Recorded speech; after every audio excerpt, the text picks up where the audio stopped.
科幻是物理空间的浩瀚，也是知识上的浩瀚。不登高山，不知天之高。这一次，我将站在高山之上，眺望苍穹。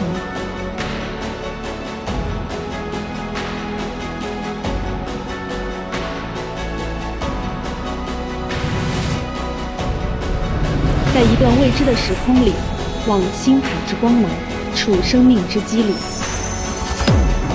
雨果 X 访谈，跨越时空，造访群星。雨果奖被称为科幻界的诺贝尔奖。2015年，刘慈欣凭借《三体》获得雨果奖最佳长篇。今年，世界科幻大会也来到了中国。我们雨果 X 访谈有幸邀请到了3位大咖。他们分别是成都世界科幻大会的联合主席本亚洛、雨果奖负责人戴夫麦卡蒂，以及2022年芝加哥世界科幻大会的主席海伦蒙哥马利。他们从少年时就参与到世界科幻大会的组织当中，他们在打造世界科幻大会的同时，也完成了自我塑造。我很好奇，他们参与其中是一种什么样的体验？几十年之前，当他们初次与世界科幻大会相遇时，那是一段怎样的故事？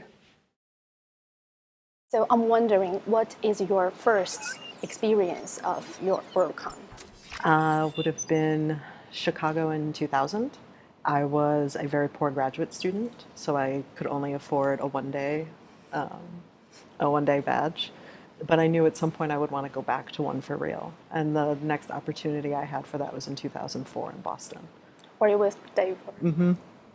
Because we, at the time, right before 2004 is when Dave took over Chicago's bid for the 2008 Worldcon.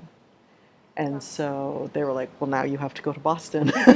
So we went to Boston at the very last minute. So tell me your first experience. So my first experience, obviously tied with Helen's, 1999 was the first time I ever worked on a convention. Okay. And I was in charge of a 1,000-person convention. I became chairman as my first job. Why people have the guts to give you the opportunity to be the chairman? I'm not sure if the person who got me that job was trying to help me or trying to kill me. It was one of those two. And then later in 2000, the Worldcon came to town and I'd never heard of it. And so Helen bought a one-day. I tagged along. I just went. I didn't buy a membership, which is not good. But I went and I saw, and it was this big, giant convention, so much bigger than I had worked on. And I looked at the history. I'm like, wow, it comes back to Chicago a few times, which means it could come back to Chicago again. Wouldn't it be funny if the next time it came to Chicago, I was in charge?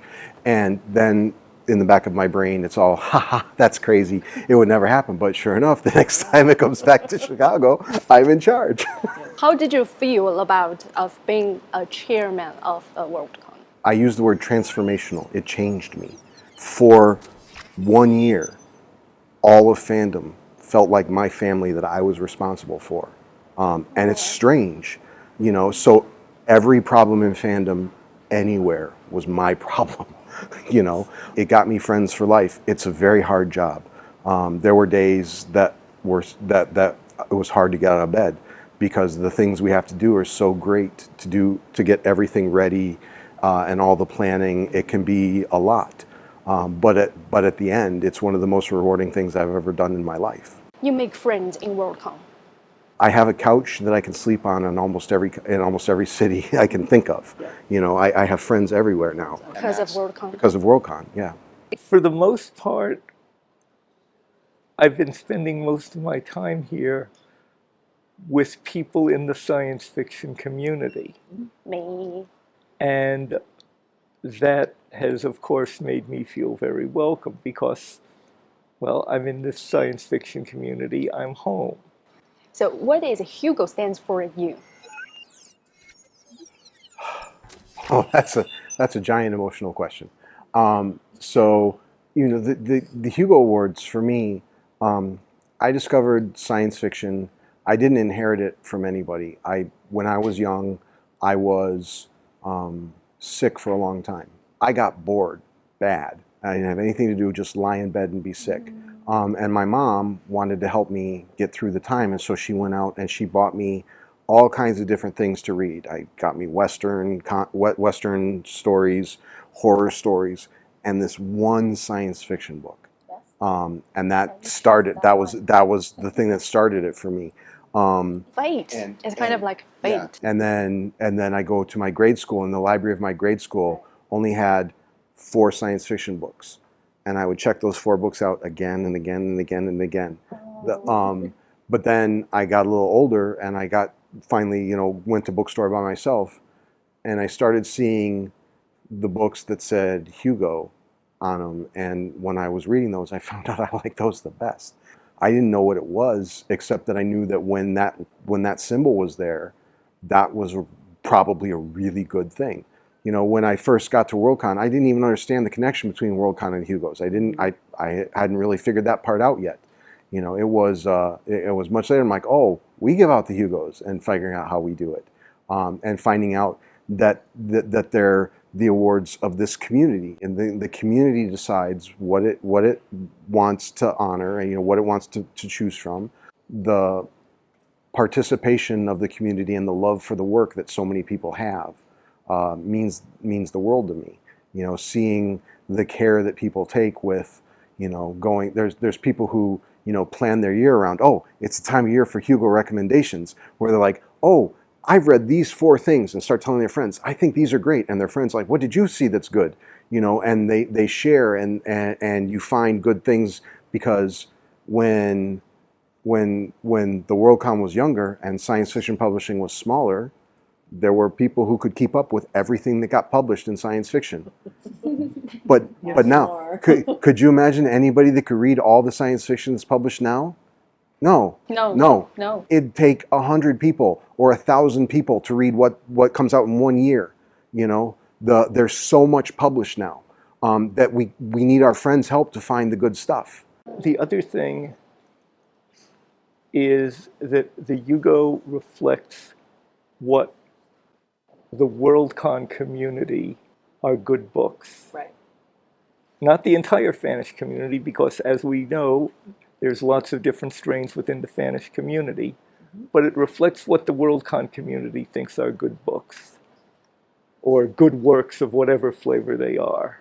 Right. It's a community, we know lots of things about them. I know what their taste is in books. I know what the Worldcon community's taste is, and their taste will be reflected in the Hugos. Therefore, I can tell what the book will be like.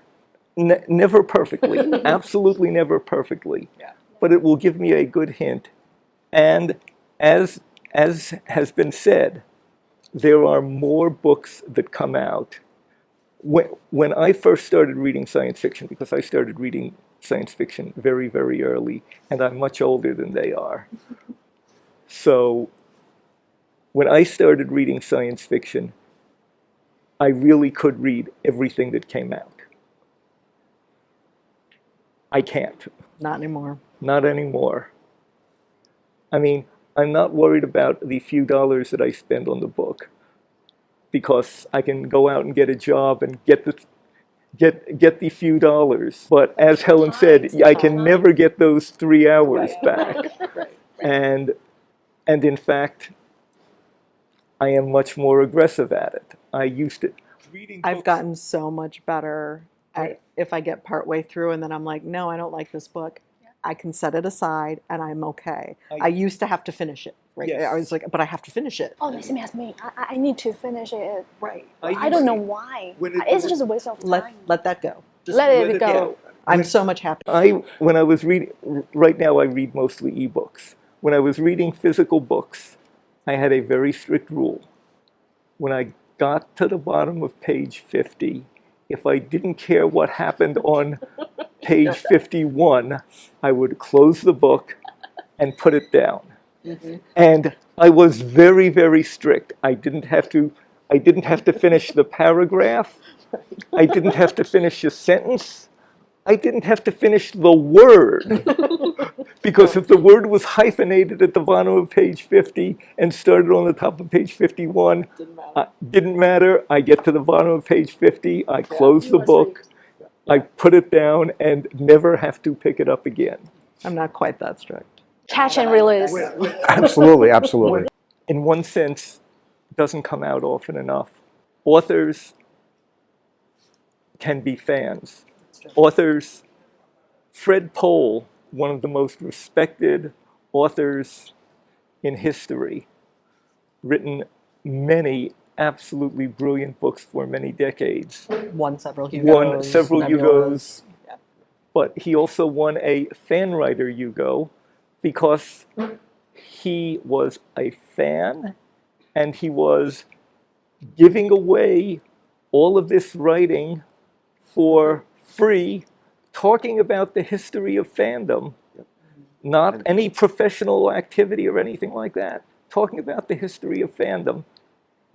So even though he was one of the most respected professionals as a writer, this was, and getting paid appropriately as a professional writer, this was stuff he was giving away for free to the community as a fan writer. So the last time he won for fan writer was in 2010 in Australia, and he couldn't go, but he lives. He's from Chicago. He's from Chicago, and so I was tasked with, if he won, I would bring the Hugo back to Chicago for him.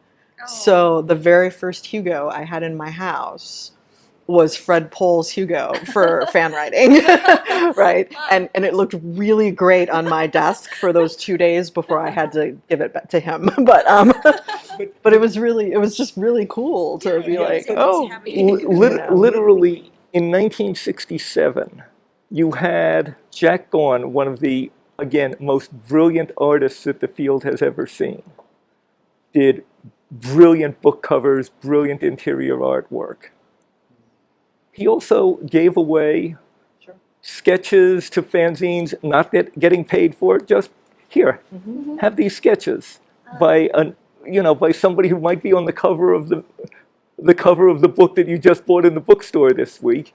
You open an envelope and it's got sketches from him that he's giving away, so that he ended up winning in the same year. He won both Best Professional Artist and Best Fan Artist. Yeah. And many fans will go on to become professionals, like John Scalzi. I think it's misleading to say go on to be professionals, because the point about the community is that almost all of the professionals are also fans. They don't stop being fans. No, but they make a leap to some of the other categories as well. Right. I see. Again, Terry Carr, again, one of the most respected editors in the field, was fan guest of honor at the Worldcon. Not professional guest of honor, not editor guest, fan guest of honor. And people would come up to him and say things like, last year you won the Hugo for Best Professional Editor. What do you mean they made you just the fan guest of honor? And Terry would say, I spent my entire life never dreaming that I would be good enough to be fan guest of honor at a Worldcon. What do you mean? They disrespected me? Oh my God, look at what they did. They made me fan guest of honor at a Worldcon. Where I think the Hugos are unique is the fact that the Hugos celebrate the works from fans, right? So there are a lot of awards that celebrate published authors or artists, right? There's a lot of those. You have the Galaxy Awards, and they have the Sayuns in Japan, and they have the Vogel Awards in New Zealand, and all of these. Nebula in America. Yeah, the Nebula in America. But none of them celebrate the work that fans do out of love, right? So fan writing and fanzines and fan artists, right? We give Hugos for that. And fancasts, we give awards for that. And it's the only place where stuff like that can be recognized, right? There's just nothing else like it.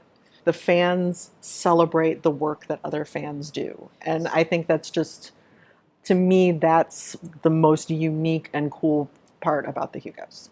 How do we make friends in Worldcon in America?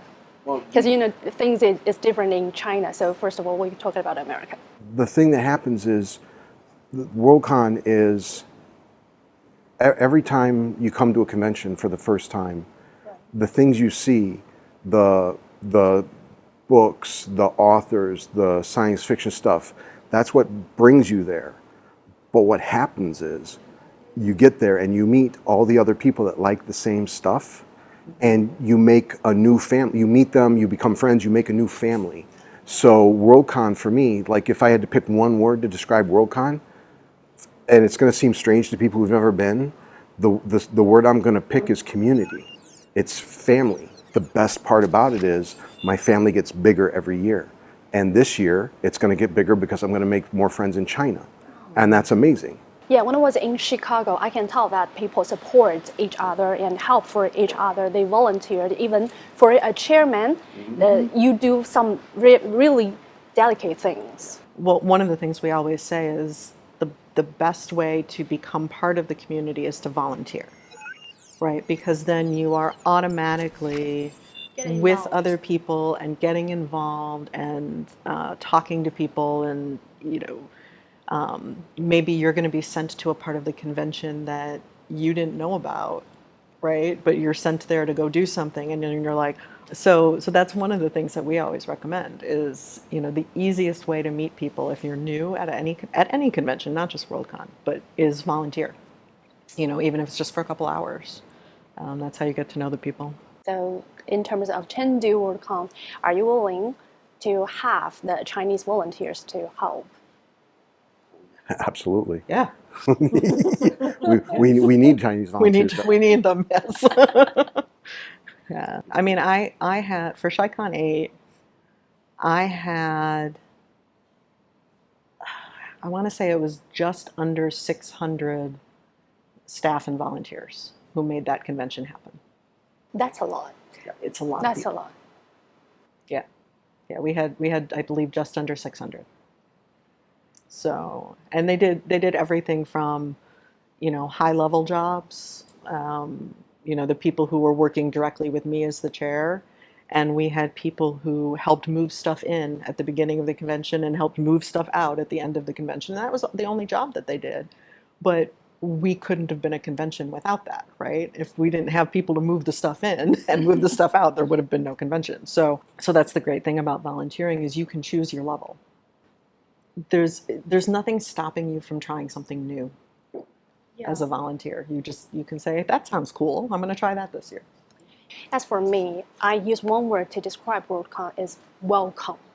You welcome everybody to attend and get involved to be a part of Worldcon. Which is another thing that Worldcon does a lot, right, is not just in the Hugos, right? So the Hugos recognize works that the fans do, but the Worldcon also will often have a fan guest of honor to recognize somebody who has just contributed to fandom and to Worldcon over the years in many, many ways. And that's also just something that's really kind of unique, right? That this is a place where you can be celebrated because you've done a bunch of fanish stuff because it was fun, but now you're going to be rewarded for that, right? And honored for that. And then we also give out several awards at Worldcon, including the Big Heart Award, which Ben won in 2015. And so you should talk about what the Big Heart means. The Big Heart is an award that is given out. Basically, the selection is that people who have won the award in the past suggest names of people who they feel have contributed heavily to the field and not necessarily gotten a lot of recognition for it. They haven't named him. They haven't said, nobody knows who it is. and suddenly somebody in the audience gets this, Figures out who it is. oh my, I won the big heart. Yeah. And it is just an incredible rush. It is an enormous honor. I know in my case, I went up, I made a speech.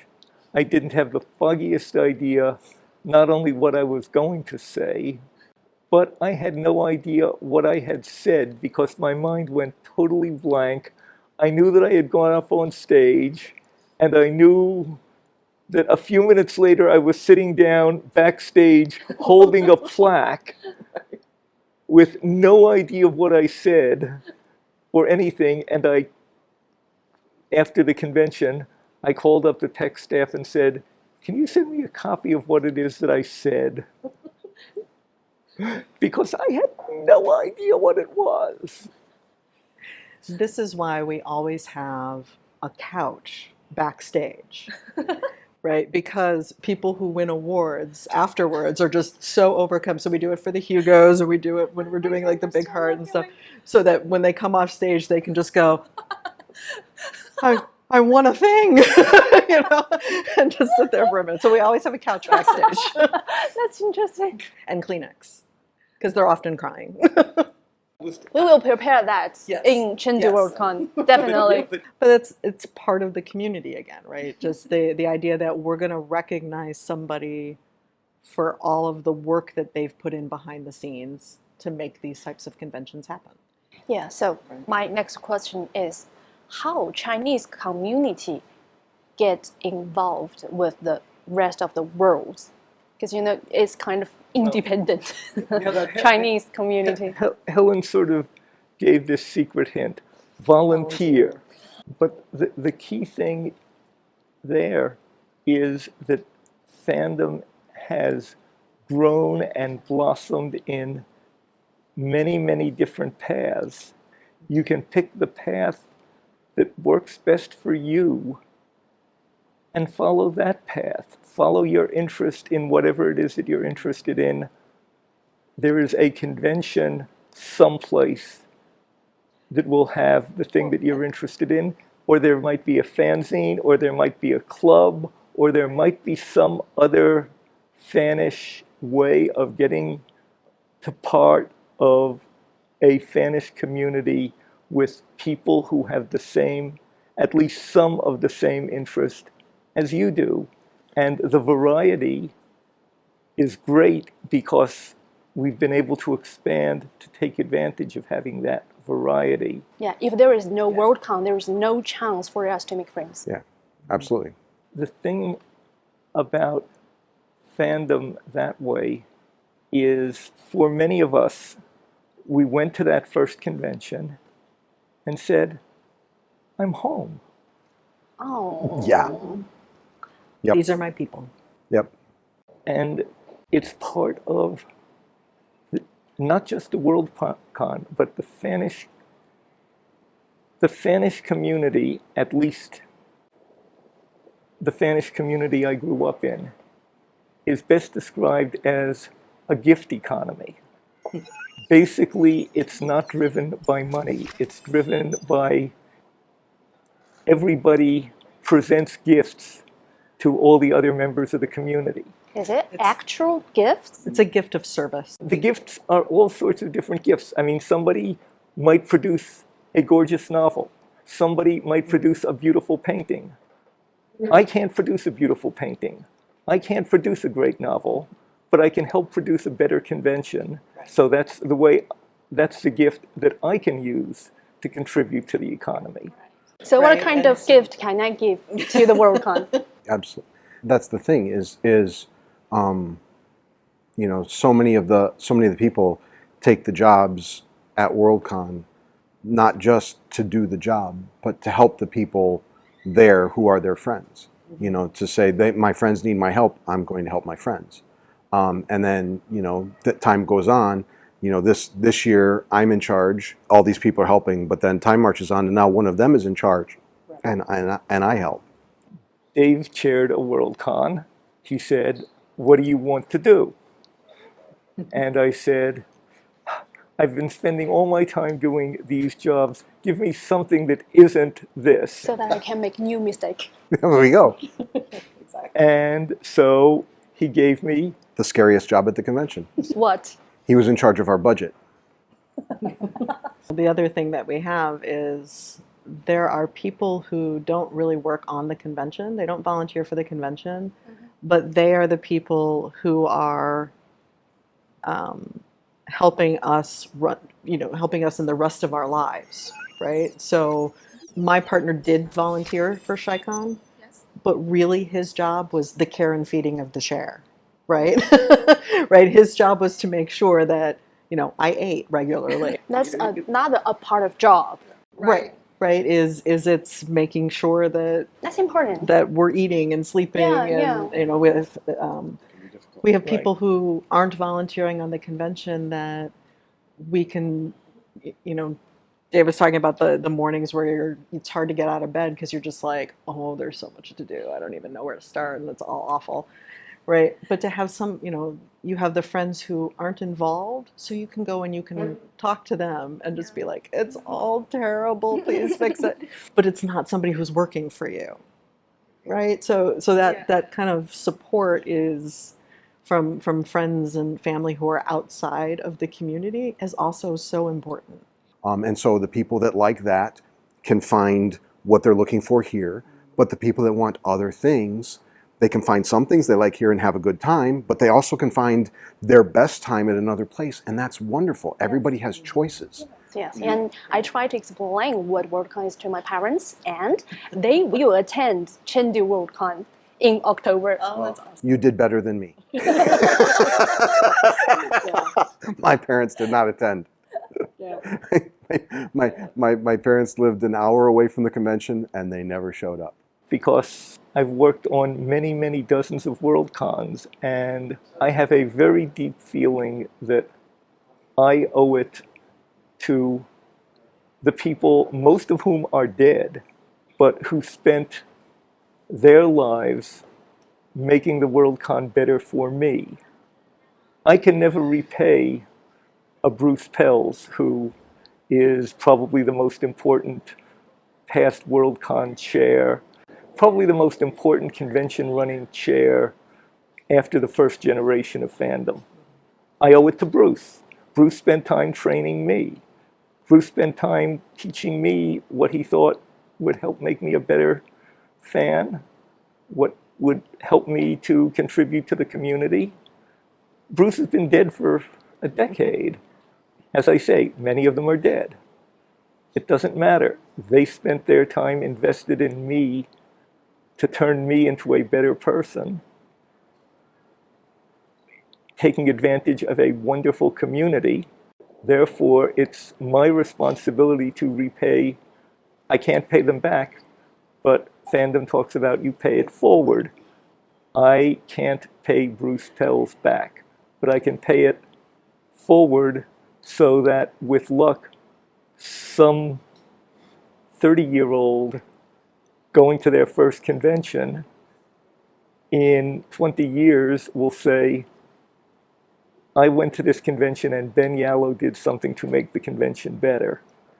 And that's the way I'm paying Bruce Pells back for it. So I'm going to describe as another word is inherit from where you were talking. The spirit of Worldcon. Anytime you're with a new fan community, and I'm not even going to say in a new city or new country, when you're with a different community than you were with the last time, the Worldcon will be different. Because ideally what the Worldcon is it's a synthesis where you combine the local fanish culture and the established Worldcon culture and some new things that aren't really a part of either of them. But basically you take those three streams of things. You take your local fanish culture, your established Worldcon culture, and your let's try this, and come up with something that you hope will be better than any of the three individually would have been. Certainly it will be different from what any of the three would have been. You hope that the whole is greater than the sum of its parts. And if not, well, there's always next year. There is but, you always know- chance. I would not have run the event that Helen ran, and Helen wouldn't have run the event that I ran. We're different people. Even though the community in Chicago is the same, she made decisions different than I did. And, you know, there are people that, you know, were like, oh, Shicon 7 was the best. And there's people that say, oh, Shicon 8's the best. That's the wonderful thing. Every year we're a little bit different, and that makes it the best convention for new people. That's the thing. You know, the Worldcon coming to China for the first time, you know, the Western fans who have been doing Worldcon make friends with Chinese fans make friends with Western fans. Those friendships last forever, and they grow and they get bigger. And because, you know, this is the first time Worldcon is coming to China, it won't be the last time Worldcon comes to China. There will be opportunities when Worldcon is in another place that seems interesting to them. Chinese fans will come to Worldcon in Europe, in America, in Japan, in Australia, all, you know, if Ireland, Finland, you know, we keep adding new countries. There's now bids for Africa. We haven't been to Africa yet, but there's at least a bid for Africa. So, you know, we'll see where the convention goes. But, you know, the thing is, when you make friends with people from all over the world becomes a smaller place, and you get to know it better.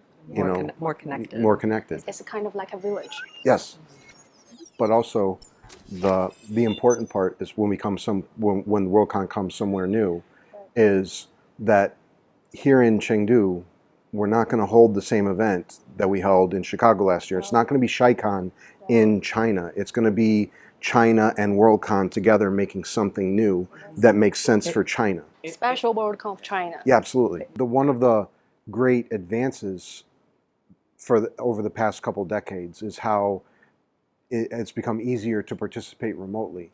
You know, especially since the pandemic, where so many people's jobs went remote and work from home. So there are opportunities to work on every Worldcon in every city.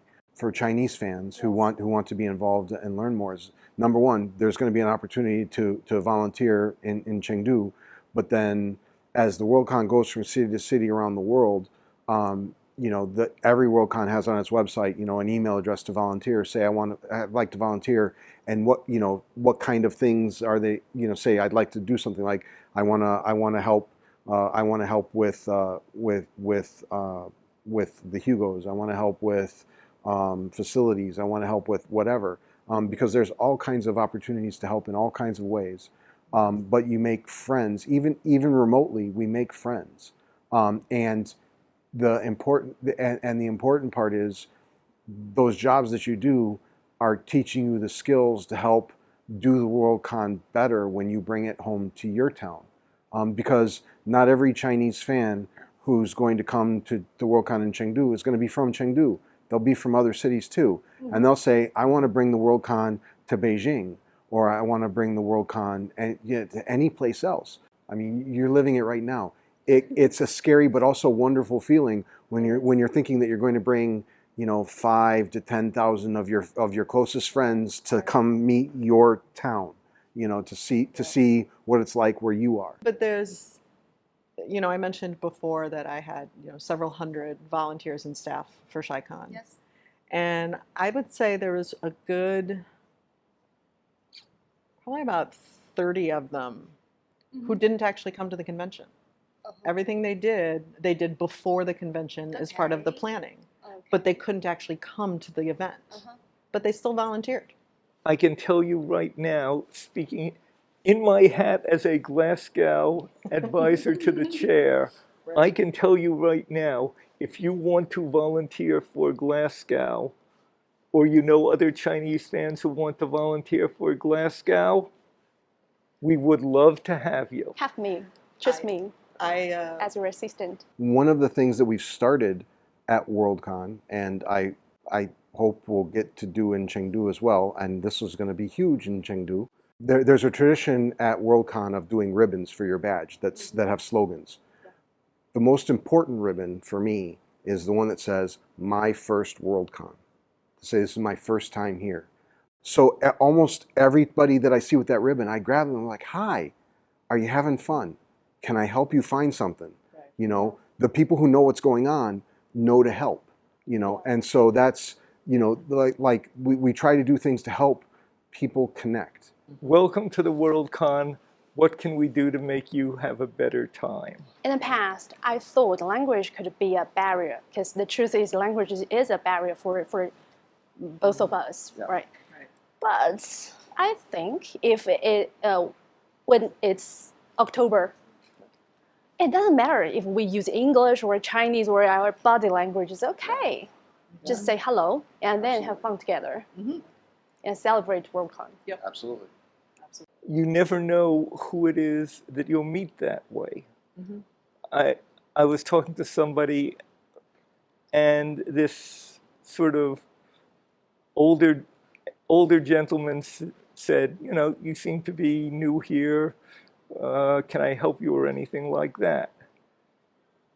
Well, of course this guy was older. He'd been writing science fiction for 50 years at that point. He was a major author. He had sold millions of books.